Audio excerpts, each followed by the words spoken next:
Vila de Lousada, distrito de Porto, Portugal. Em um bairro tranquilo vivia a família de Filomena Teixeira e Manuel Mendonça, com seu casal de filhos, Rui Pedro, de 11 anos, e Karina, de 9 anos. Aquele dia 4 de março de 1998 iria mudar para sempre a vida de todos eles, dando início a um dos maiores mistérios já ocorridos naquele país. A história que você irá conhecer a partir de agora é assustadora. Rui Pedro era um filho exemplar, não faltava às aulas na escola, cuidava da irmã menor quando era necessário, ajudava os pais em algumas tarefas domésticas. Em seu tempo livre, adorava andar de bicicleta pelo bairro, mas nunca estava sozinho. O interessante é que seu melhor amigo não era de sua idade. Afonso Dias, muito conhecido na vizinhança, era 10 anos mais velho, mas nunca fizera mal algum ao menino, muito pelo contrário. Para Rui, era como se fosse um irmão mais velho. Naquela quarta-feira, comemorava-se o dia da oração, além de ser época do intrudo, o carnaval lusitano. E os alunos foram dispensados no período matutino, só devendo retornar à escola no período da tarde por volta das 16 horas. Os pais de Rui Pedro também tinham que cumprir a sua rotina. E ao saírem pela manhã, despediram-se dos filhos, deixando-os em segurança. Ainda, o trabalho de Filomena ficava a poucos metros de casa. Portanto, a qualquer emergência, bastaria atravessar a rua. Na hora do almoço, Filomena foi em casa, alimentou-se e também aos filhos, retornando ao seu escritório por volta das 13 horas. Tudo normal em sua rotina nos dias de semana, mesmo sendo feriado para grande parte de Porto e também na Vila de Lousada.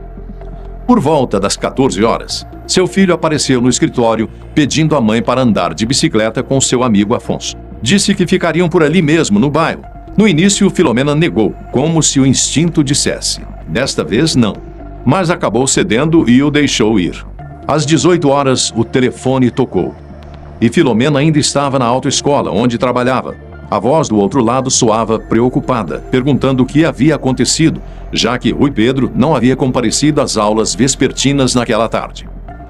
Filomena, já atemorizada, disse à professora que iria encontrá-lo e saber dele mesmo o que aconteceu. Logo em seguida, ela ligou para o marido, que já estava voltando para casa e chegaria em alguns minutos. Em casa, Karina estava só, assistindo a desenhos animados na TV e perguntando pelo irmão. Filomena andava pela casa toda, procurando por algum sinal, algum bilhete, alguma pista, enfim, qualquer coisa que indicasse onde o filho teria ido. Afinal, por que ele não avisaria? Alguma coisa muito estranha estava acontecendo. Filomena sentia isso. Manuel chegou naquele instante, mas ainda alheio ao que estava acontecendo, transparecendo uma certa calma que foi quebrada pela esposa, que logo surgiu na porta da casa em desespero. Disse ao marido, quase chorando, que Rui havia desaparecido.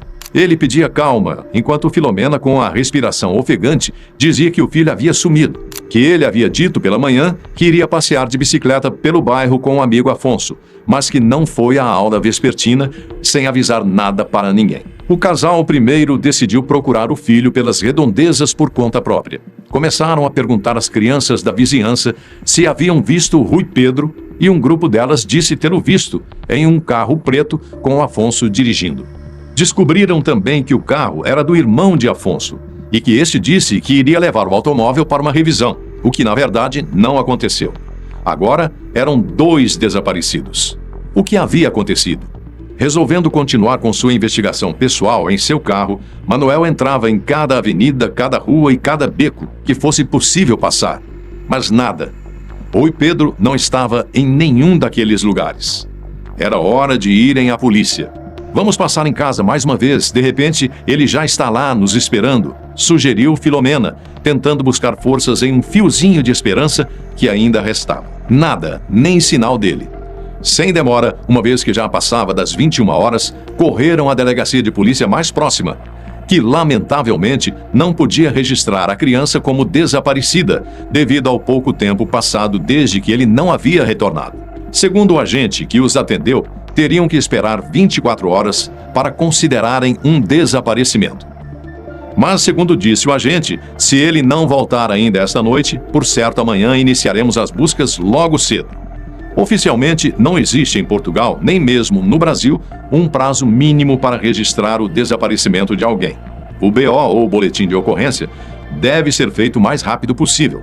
pois as primeiras 24 horas são as mais importantes para encontrar a pessoa, segundo as autoridades. A noite foi clara para a família de Rui Pedro. O casal não conseguiu dormir, enquanto Karina foi para sua cama na esperança de acordar e ver o irmão novamente. Alguns vizinhos, já sabendo o que o casal passava, ofereciam algum tipo de apoio para Manuel e Filomena, dizendo que tudo ia terminar bem.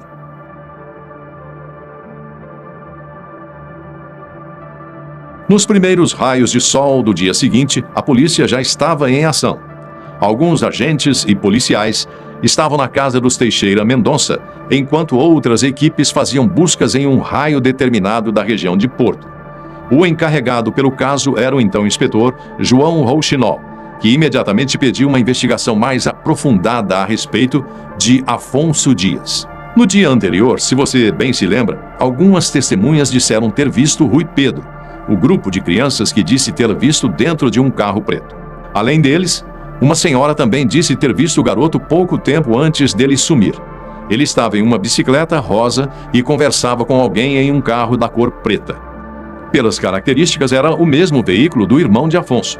E foi a partir dele que a polícia chegou ao suspeito número 1. Quem é Afonso Dias? Com 22 anos de idade na época, ainda era um jovem que gostava de jogar bola e andar de bicicleta. Mas, como todo rapaz nessa idade, alguns desejos já estavam aflorados. E naquele dia, o ponto de partida para o sumiço de Rui Pedro parece ter sido justamente este: o de irem visitar juntos uma prostituta. Com ele, naquele dia, estariam o garoto desaparecido e seu primo, João André, também de 11 anos, antes de irem. De acordo com João André, Afonso teria combinado com os garotos que os levaria para conhecer uma mulher de nome Alcina Dias. Apesar do sobrenome, ela não tem parentesco com Afonso. João André não pôde ir, já que a mãe não o deixou sair, de modo que foram somente Afonso e Rui Pedro. Afonso teria ido no carro do irmão e perguntou a Alcina se ela estava trabalhando. Ao confirmar, Afonso fez uma oferta a ela para que fizesse sexo com Pedro. Alcina, em seu depoimento posterior, disse que Rui Pedro estava extremamente nervoso e chorava quando desceu do carro.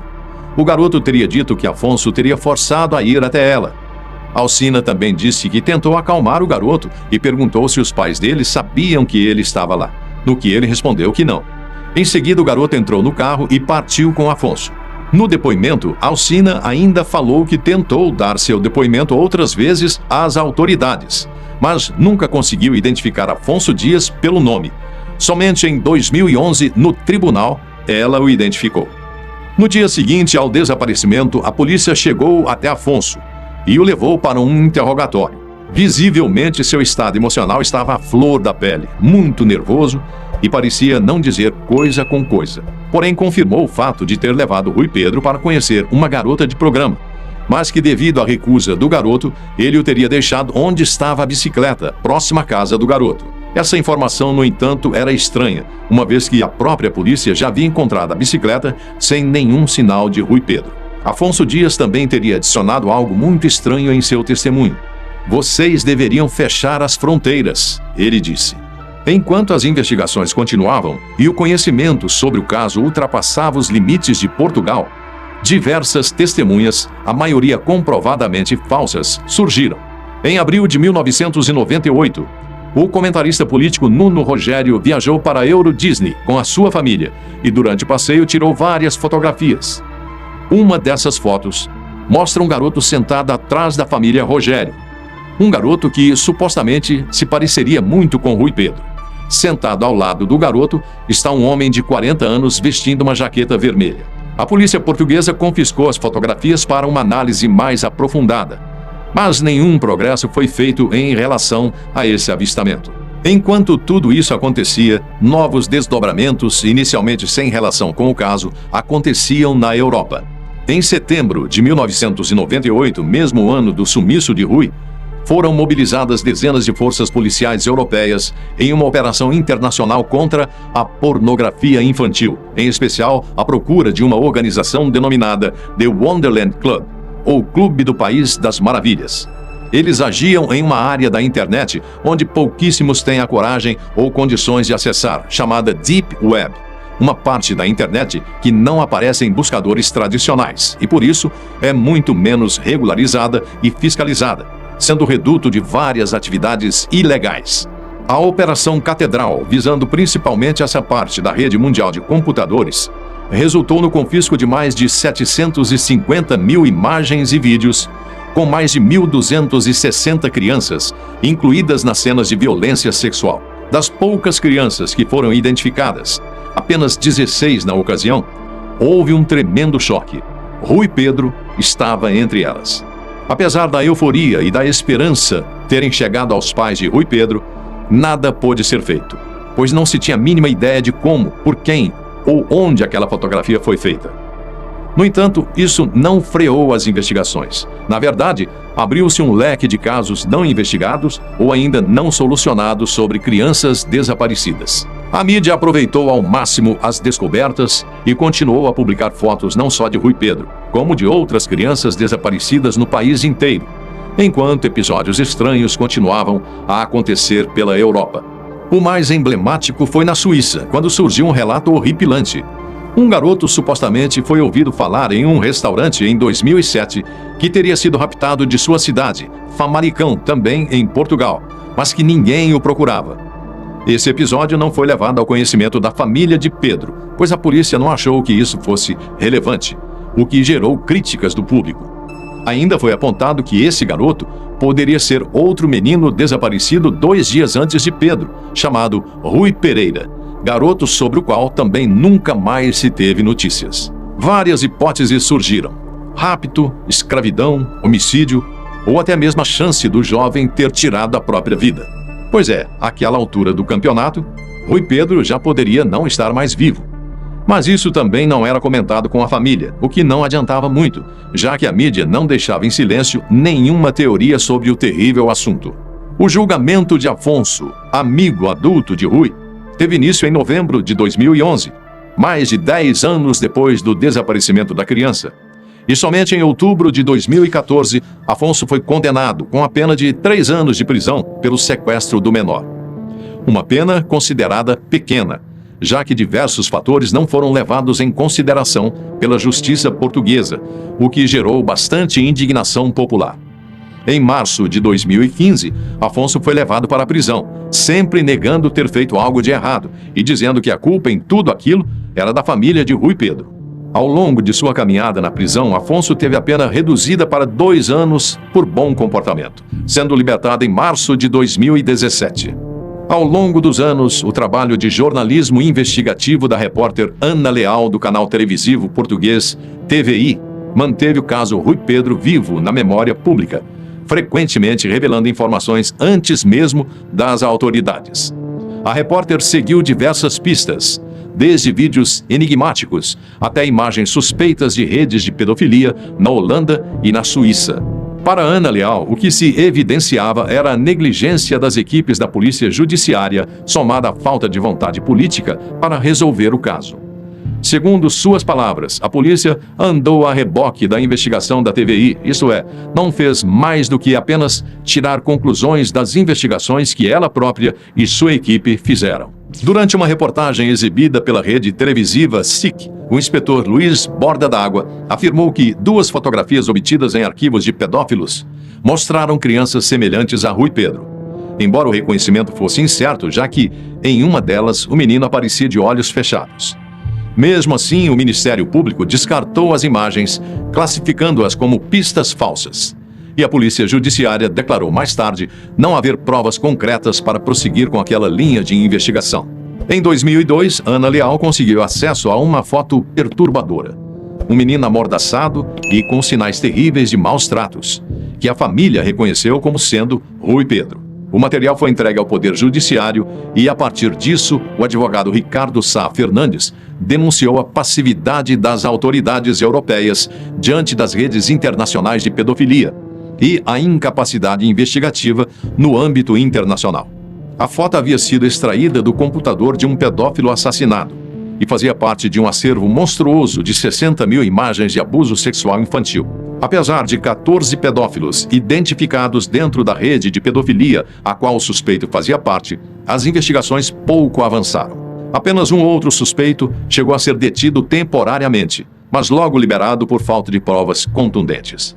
Quando a imagem do suposto Rui Pedro foi divulgada em outubro de 2002, o advogado da família já não conseguia acessar o processo há quase um mês, o que reforçou a crença da família sobre o que realmente estava sendo feito pelas autoridades. Praticamente nada.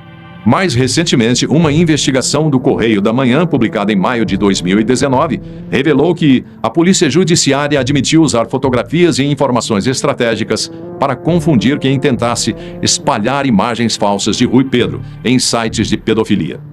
A polícia ainda sustentou que perícias oficiais comprovaram que o menino retratado não era Rui Pedro, embora o relatório não mencionasse nenhuma das informações obtidas pela jornalista Ana Leal, uma das maiores contribuintes ao caso. A pergunta que fica é: por que muitos casos, como o de Rui Pedro, são abandonados no meio das investigações? Por que não vão até o fundo do poço? Não sabemos. E essa triste história segue sem fim.